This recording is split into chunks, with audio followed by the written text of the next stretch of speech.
오늘도 주의 은혜로 여러분에게 충만해질 것을 믿고 축복합니다. 오늘 본문의 말씀은 이제 사도 베드로 시대 때 복음이 잘못 이해가 된 거예요.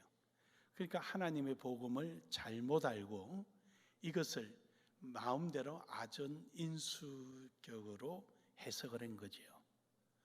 또 이것을 고의적으로도 그렇게 했고요. 무슨 내용이냐면은 복음의 이 자유를 방종으로 흘러가 버린 거죠. 자유와 방종의 경계선은 어디냐? 말씀을 넘어서면은 방종이 되고 말씀 안에서 있으면 자유가 되는 거예요. 그러니까 이들은 말씀을 넘어서서 방종한 것이죠. 그래서 여기에 어김없이 이단자들이 붙어서 금욕주의 그리고 자유를 곡해한 방종, 나아가서 예수님 재림이 없다라는 거짓 복음을 전하기 시작한 겁니다. 이것을 본 베드로는 이래서는 안 되겠구나 라고 생각하고는 하나님께서 베드로를 통하여 주신 말씀이 오늘 우리의 이 말씀입니다. 흔히 이 말씀을 신앙의 8단계라고 말합니다. 저는 이것을 신앙의 여정의 이 8단계라 저는 이렇게 표현을 하고 싶습니다. 왜냐하면 오늘 본문 말씀의 8절과 10절에 보면은 이 말씀을 통하여서 예수 그리스도를 아는 데 이르게 된다고 말씀하시고 이러한 단계를 거쳐서 하나님 앞에 천국에 서기에 부족함이 없게 하기 위해서다라고 말씀하고 있는 걸 본다면은 이것은 신앙의 여정이다라는 것이죠. 바로 이 8단계, 이 단계마다 하나님께서 우리에게 능력을 주셨습니다. 그 능력을 마음껏 사용하고 능력을 마음껏 드러내는 이러한 신앙을 하나님은 원하시는 것입니다. 하나님께서는 우리에게 모든 것을 주셨는데 불구하고 우리는 그러한 능력을 제대로 사용도 못하고 나타내지도 못하고 소극적으로 신앙생활을 할 때가 참으로 많이 있기 때문입니다. 원하기는 여러분, 하나님께서 우리에게 주신 능력을 아끼지 않고 마음껏 드러내기를 주의 이름으로 축복합니다. 우리 서로 한번 인사합시다. 하나님의 능력을 나타냅시다. 한 번 더 합시다. 하나님의 능력을 마음껏 사용합시다. 그러면 하나님의 능력을 아끼지 말고 마음껏 나타내기 위해서는 우리는 어떤 삶을 살아야 되느냐? 믿음의 능력으로 사용해야 된다는 것입니다. 믿음을 능력으로 사용하라. 믿음이라는 것은 우리에게 있어서 모든 것의 근본이 됩니다. 오늘 본문 말씀에서도 5절에서도 보면 그럽니다. 그러므로 너희가 더욱 힘써 너희 믿음 안에서라는 뜻입니다. 즉 다시 말해서 이 믿음은 우리가 모든 신앙의 시작입니다. 그리고 근본입니다. 믿음 없이는 아무것도 할 수가 없기 때문입니다. 로마서 5장 1절에 보면은 그러므로 우리가 믿음으로 어렵다 하심을 받았으니 결국 믿음에 의하여 우리의 신분의 변화가 일어나고 우리 주 예수 그리스도로 말미암아 하나님과 화평을 누리자. 다시 말해서 믿음으로 말미암아 하나님과의 관계가 형성됐다는 것이죠. 하나님과의 관계가 단절돼 버리면은 우리에게 있는 그 모든 것은 다 허무한 것입니다. 그래서 히브리서 11장 1절에 보면은 믿음은 곧 능력이라는 것입니다. 눈에 보이지 않는다 한다 할지라도 하나님의 말씀에 약속을 붙들고 그 믿음 안에 있게 될 때 믿음은 곧 능력인 것입니다. 믿음은 바라는 것들의 실상이요 보지 못 않는 것들의 증거니라. 그 자체가 바로 우리에게는 능력이 되는 것입니다. 그러므로 여러분, 오늘도 여러분과 저는 이러한 믿음이 모든 근본이 되기를 주의 이름으로 축복합니다.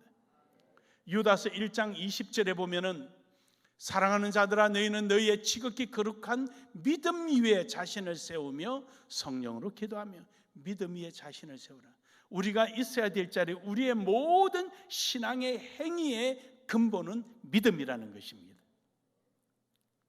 이 믿음을 잃어버리면 안 됩니다. 그래서 우리의 모든 신앙의 행위의 시작점은 믿음입니다. 그러므로 믿음 위에 굳건히 서는 여러분 되기를 주의 이름으로 축복합니다. 이어서 두 번째 단계는 믿음은 덕이라고 말했습니다. 믿음에서 덕. 덕이라는 것은 하나님의 의를 상징하는 것입니다. 덕은 결국 신앙의 도덕적 능력, 윤리적 행위, 이런 것입니다.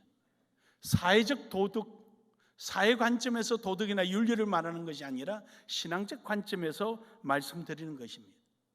우리는 그냥 교회 예배만 참석하는 종교적 행위에 지극히 피동적이고 수동적인 이러한 신앙의 행태가 아니라는 것입니다. 덕이라는 것은 하나님의 의를 말하는 것인데 하나님의 성품에 참여하는 것입니다. 오늘 여기 있는 본문 말씀에서도 보면은 하나님의 성품에 4절에 보면 그러죠. 이로써 그 보배롭고 지극히 큰 약속을 우리에게 주사 이 약속으로 말미암아 너희가 정욕 때문에 세상에서 썩어질 것을 피하여 신성한 성품에 참여하는 자가 되게 하려 하셨느니라. 하나님의 신성한 성품에 참여하는 자, 이 삶이 바로 덕이라는 것입니다. 하나님의 신성한 성품에 참여한다는 것이 무엇입니까? 하나님의 뜻을 알고 하나님의 원하시는 장소에 내가 그 자리에 있다라는 것입니다. 믿으십니까? 피동적이고 지극히 수동적인 예배 참석하고 가는 것이 아니라 하나님께서 나를 만세전에 택하시고 나를 통하여 뭔가 이루시기 위하여 이 땅에 나를 불러주시고 이 순간에 나에게 이 직분을 주시고 이 자리에 있게 하신 그 목적이 무엇인가, 거기에 부합된 삶을 살아가는 것이 바로 덕이라는 것입니다. 마태복음 5장 23절에서 24절에 보면은 형제에게 원망 들을 일이 있거든 그것을 두고 제단 앞에 두고 가서 사화하고 한 다음에 물질을 드리라라고 말합니다. 물론 이 말씀의 본뜻은 형제의 사랑, 용서에 대한 내용입니다. 하지만 우리가 마지막 부분에 보면은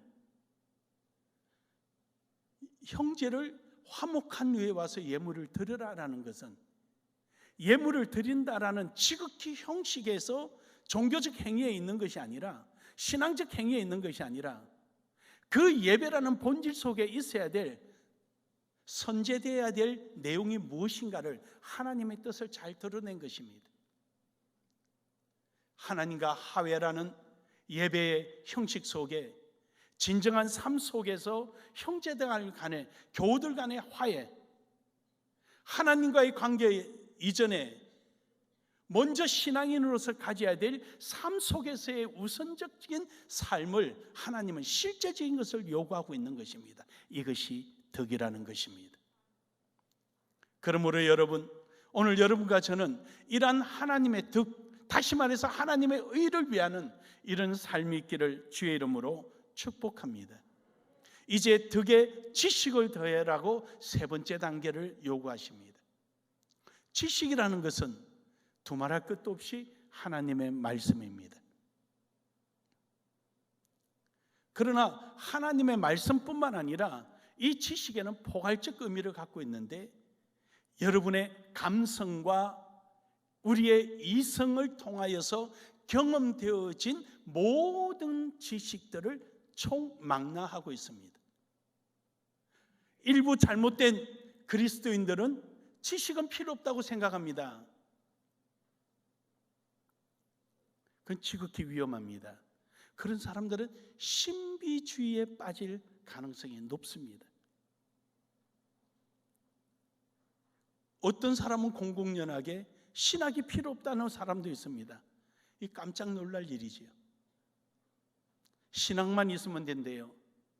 여러분, 포도나무에 포도 열매가 맺고 무화과 나무에 무화과 열매가 맺히는 것입니다. 가시나무에 어떻게 무화과가 열리며 포도가 열리겠습니까? 올바른 지식 속에 올바른 신앙이 형성되는 것입니다. 지식이란 하나님의 말씀을 중심으로 해서 그 안에서 우리가 가지는 감성과 이성을 통하여 경험되어진 모든 지식들, 다시 말하면 하나님의 의를 위하여, 덕을 세우기 위하여 우리가 적극적으로 하나님의 뜻을 쫓아 신앙하고 믿음으로 나아갈 때 거기서 얻어지는 하나님의 그 크고 놀라운 능력들, 하나님의 은혜들, 이런 것이 체험되어진 것이 전부 다 지식의 범주 안에 있는 것입니다. 저는 여러분들이 이런 지식들이 충만해지기를 주의 이름으로 축복합니다. 여러분의 삶 속에 이러한 간정이 넘쳐나기를 주의 이름으로 축복합니다. 네 번째 단계는 절제입니다. 여러분, 아무리 지식이 뛰어난다고 한다 할지라도 절제가 없으면 안 됩니다. 저는 집사 시절에 하나님의 은혜를 받고 늘 기도할 때마다 하나님 앞에 궁금한 것을 묻습니다. 한 번은 하나님의 말씀에 대한 올바른 판단에 대해서 하나님 앞에 구했습니다. 하나님, 어떻게 해서 말씀이 제대로 잘 표현이 되지 못해서 시험이 들기도 하고 문제가 생기고 하는 이유가 무엇입니까? 라고 하나님 앞에 기도하며 매달렸습니다. 그때 하나님께서 제게 주시는 말씀이 에드불륜을 보여주시는 거예요. 에드불륜을 봐라. 제가 그때 사업을 하고 있을 때니까 분양이라는 집을 분양한다고 하자. 그리고 그 에드불륜을 띄웠는데 줄이 똑 끊어져서 저 시장 바닥에 가서 전깃줄에 매여 있다면 합당하겠느냐? 합당하지 않지요. 그렇게 알면 됐다 해서 그때 깨달은 겁니다. 하나님의 말씀이라고 해서 아무데나 갖다 대놓고 적용시키고 붙들어 넣어놓고 남을 상처 주고 아프게 하고 이렇게 행동을 해서는 안 된다는 것입니다. 내 경험이 아무리 뛰어난다 할지라도 남에게 똑같이 그렇게 요구해서도 안 된다는 것입니다. 그건 내가 가진 경험이지. 제가 가진 경험을 여러분에게 다 요구하면 여러분이 다 따라올 수 있겠습니까? 안 되는 거지요. 그건 나에게 돼. 그래서 우리는 합당해야 한다. 그래서 지식이 잘못 적용되게 되면 남에게 상처를 주고 적절하지 못하면 시비거리가 일어나고 바르지 못하면 정죄함이 일어나게 되는 것입니다.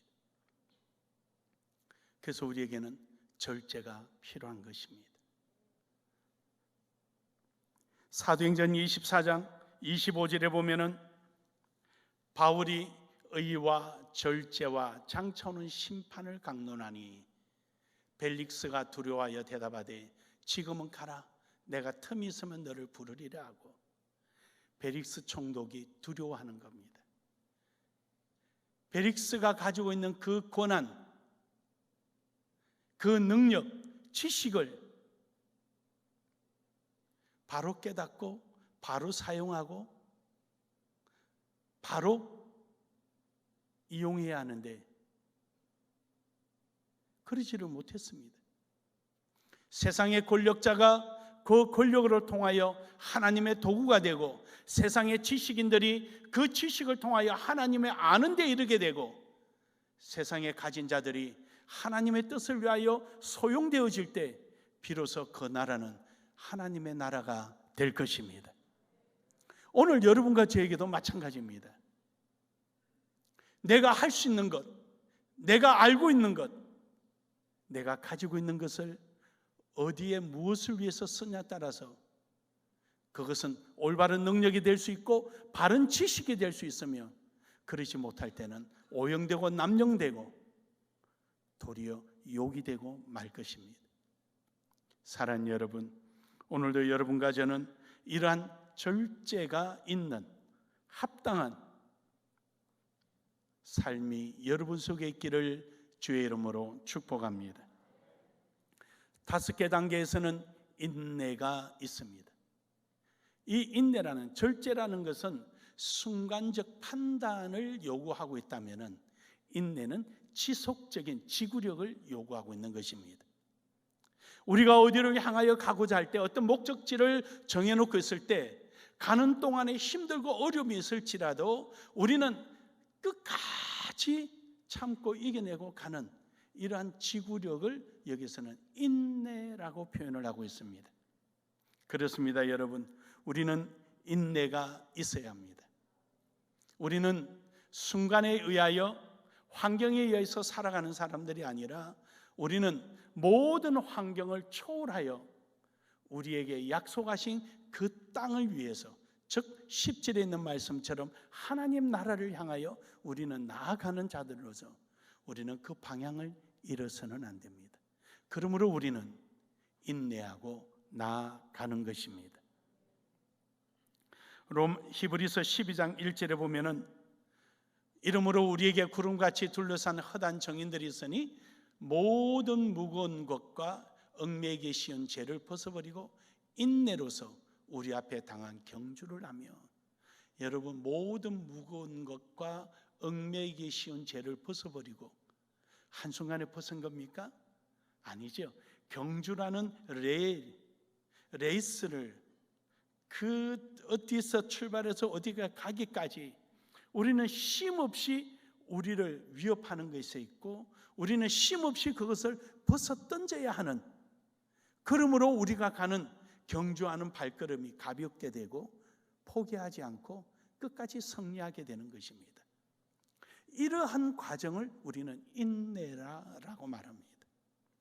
오늘도 여러분, 우리의 삶 속에 인내가 없으면 우리는 한순간도 주님 앞에 서기가 힘들 것입니다.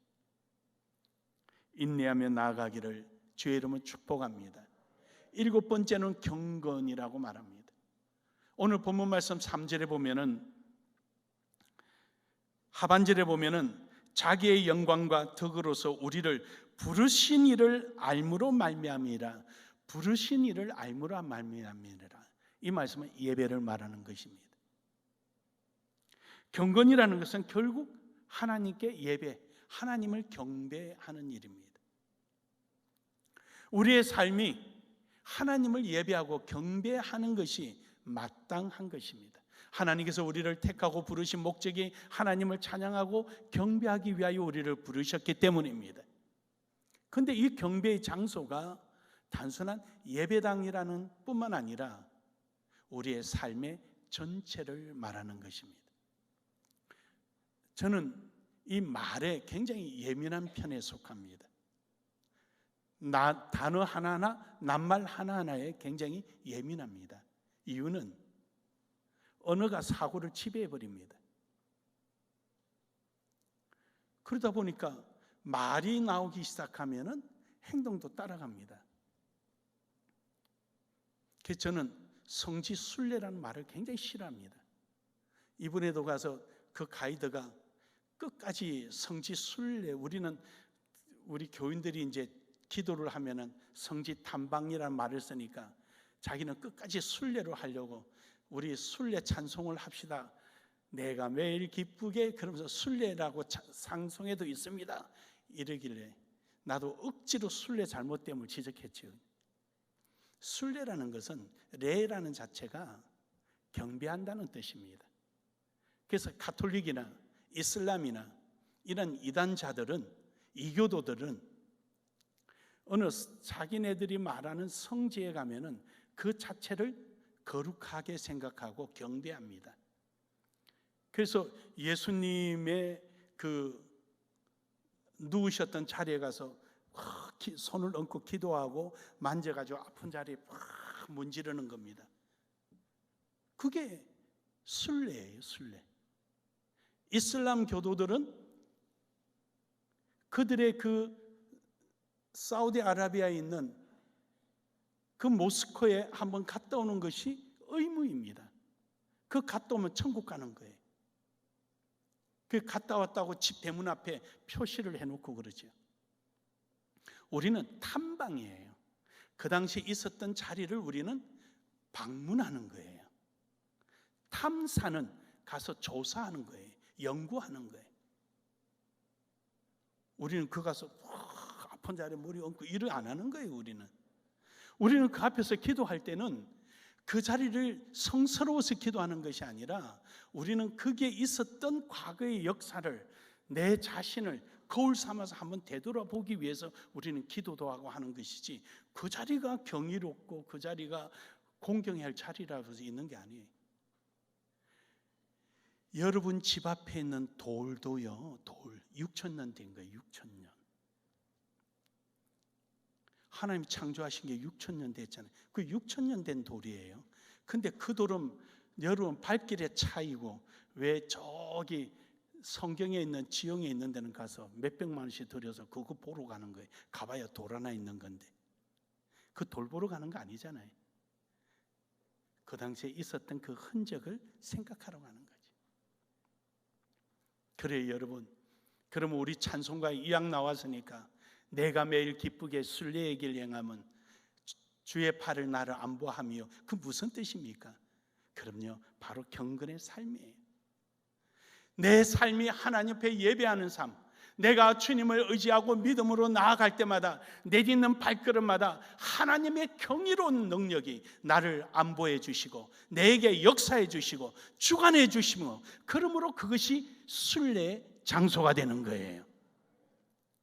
하나님이 나를 역사해 주신 것을 우리는 경이롭게 생각하고 하나님을 찬양하기에 그것을 우리는 순례라고 하는 거예요. 그래서 여러분의 인생을 우리는 순례자라고 표현을 하는 거죠. 저는 여러분의 발걸음 내딛는 곳마다 하나님의 이러한 경이로운 역사들이 여러분의 삶 속에 있기를 주의 이름으로 축복합니다. 내딛는 발걸음마다 하나님이 함께하기를 주의 이름으로 축복합니다. 수고하고에서는 여러분 그 자리에 하나님의 능력이 나타나기를 축복합니다. 7번째로는 형제 우애라고 말씀하십니다. 그래서 아까도 말씀드렸지만 마태복음 5장에 있는 말씀처럼 형제 우애, 그러니까 하나님께서 우리에게 예배라는 자체는 우리가 서로 연결되어 있다는 것입니다. 교회라는 말이 무엇입니까? 그럼요, 여러분과 제가 모여서 서로 건물마다 연결되어져서 그리스도의 몸을 이루는 것입니다. 형제 우애는 당연한 것이죠. 여기서 우애라는 것은 이해하고 그들의 사정을 살피는 행위를 말하는 것입니다. 그냥 들리는 소리로 있는 것이 아니라 어쩌는지 서로 살피고 돌아보는 것입니다. 여러분, 한겨울에 추운데 발만 따뜻하게 잔뜩 눈밭에 걸어도 괜찮을 정도로 보온을 하고 몸뚱아리는 네 알아서 해라 그러면 되겠습니까? 아니잖아요. 손이 혼자서만 장갑을 실컷 깨고 몸뚱아리는 네 혼자서 옷 입으라 그러면 되겠습니까? 아니잖아요. 왜 교회를 우리는 건물마다 지어져 가고 우리 모두가 모여서 그리스도의 몸을 이룬다고 말씀하셨습니까? 서로가 이해하고 돌아보고 관심을 가지도록 하신 것입니다. 사랑하는 여러분, 오늘 여러분과 저는 이러한 모습이 우리 속에 있기를 원합니다. 베드로전서 1장 22절에 보면은 너희가 진리를 순종함으로 너희 영혼을 깨끗하게 하며 거짓 없이 형제를 사랑하게 이르렀으니, 거짓 없이 사랑하게, 여기 거짓 없이라는 의무적으로 책임에 의해서 하지 말라는 거예요. 정말로 마음을 다해서. 거짓 없이라는 것은 정말로 사랑하는 것, 마음으로 뜨겁게 서로 사랑하는 것, 사랑하기를 주의 이름으로 축복합니다. 마지막으로 사랑이야. 형제 위에 사랑을 더 하라라고 말합니다. 자, 여기에는 더 하라는 말은 무슨 뜻이냐? 덕에도 사랑, 지식에도 사랑, 모든 데 사랑이 들어가는 거죠. 그래서 믿음으로 시작하여 사랑으로 완성되는 거예요. 여러분, 진정한 사랑, 모든 일에 사랑하는 마음으로 나아가기를 주의 이름으로 축복합니다. 고린도전서 13장 2절에 보면은 사랑이 없이는 아무 소용이 없다 그럽니다. 사랑이 있어야 돼요. 그러므로 여러분, 사랑하기를 주의 이름으로 축복합니다. 우리는 이것을 이런 믿음이 되고 8단계, 8단계가 신앙의 여정이 8단계가 온전하게 이루어지기 위해서는 우리는 이제 은혜를 사모해야 합니다. 인간의 노력으로 이루어지는 것이 아니라 하나님의 은혜로 이루어지는 것입니다. 하나님의 은혜가 임하는 자리에 내가 쫓아가면은 그 자리에 임하는 거예요. 하나님께서 여기 주시려고 하는데 거기 가 있으면 되는 거예요. 하나님의 말씀은, 우리의 행위는 결국 하나님의 은혜를 주시는 자리에 가는 거예요. 내가 감으로 해서 하나님의 은혜 받은 게 아니라 하나님의 은혜를 주시는 자리에 내가 가는 거예요. 탕자가 돼지 우막에서 배부리 먹은 것도 아니고요, 길거리에서 먹은 것도 아니에요. 하나님의 은혜 주신 그의 아버지 집에 갔을 때 그 은혜를 누린 거예요. 우리의 행위가 합당해서 하나님이 주시는 것이 아니라 하나님 원하는 장소에 우리가 감으로 말미암아 은혜가 임하는 것입니다. 믿으십니까? 그러므로 여러분은 쉼없이 기도하는 거예요. 하나님, 내가 하나님의 뜻에 원하는 자리에 있게 하여 주옵소서. 하나님의 오라는 장소에 있게 하여 주시옵소서. 하나님의 은혜 받기에 부족함이 없도록 저에게 지혜를 주시옵소서. 우리 끝없이 은혜를 사모하고 하나님 앞에 기도하는 것입니다. 베드로전서 4장 7절에 보면은 만물에 마지막에 가까웠으니 그러므로 너희는 정신 차리고 근신하여 기도하라. 기도하라. 기도하라. 기도합시다. 저는 집사 시절 때요, 은혜 받고는 맨날 기도였어요. 뭐 정인이 저 뒤에 집사람이 있으니까 1년이면은요 거의 얼마 안 남기고는 거의 작전기도예요. 100일 작전기도 끝나면 70일 작전기도 끝나면 40일 작전기도 끝나면 다시 40일 작전기도, 별것 가지고 기도 다 했어요. 하나님, 목사님 사례비 제 시간에 드릴 수 있게 주십시오 기도하고, 연말 결산 앞두고 하나님 다 채워지게 해달라고 기도하고, 예산 세우는데 앞서서 또 기도하고, 교회 뭐가 아픈 사람이 있으면 또 작전 기도하고. 근데 신기한 게 있어요. 지금 목회하고 있는데 지금도 응답하시는 거예요. 그 당시에 기도한 것이 그대로 응답되는 거예요. 믿으십니까? 그대로 응답돼요. 제가 전도사 시절에 성지 탐방을 갔는데 예수 피난교회에 들어가는 입구에 지금도 거기가 기념품을 팔아요. 그게 기념품 중에 하나가 사고 싶은 게 있었어요. 근데 그걸 사고 나면 돈이 없는 거예요. 아직도 며칠이나 남았는데 이스라엘까지 가야 되는데 뭐 들었다 놓고 지금도 그 앞에만 지나가면 그때가 생각나는. 이번에도 제가 그 생각이 나서 우리 권사님들이 인자리에서 옛날 이야기를 했더니 목사님 들어가셔서 여기서 또 저기까지 싹 썰어서 나오세요. 우리 계산 다 하겠습니다. 뭐 우리 교인들이 그러고도 남지요. 그때 생각하면 그때 제가 하나님 기도한 게 있어요. 하나님, 내가 무슨 기념품 갖다가 자랑할 것도 아니고 뒀다가 교인들 교육할 때 쓰기 위해서 저런 게 필요해서 사고 싶은데 돈 없어서 이래야 되겠냐고. 다음에는 마음 놓고 사게 해달라고 저 그런 기도했었어요. 근데 그것이 다 이루어져요. 성지 가서 필요한 거 있으면은 우리 교인들이 계산 다 해버리니까 나는 돈 가져갔다가 그냥 들고 왔어요. 우리 교인들은 내 돈 없는 줄 아는데 내가 엄청 가져갔는데 하나도 안 쓰고 그냥 가져왔어요.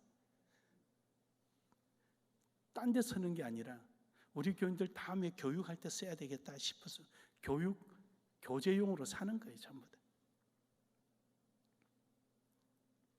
그래 여러분, 그건 뭐 지극히 어떤 것 중에 많은 것 중에 아주 작은 거예요. 하나님의 응답은요 정말 신기해요. 놀랍도록 신기한 거예요. 제가 목회를 하나님께 부름받고 나서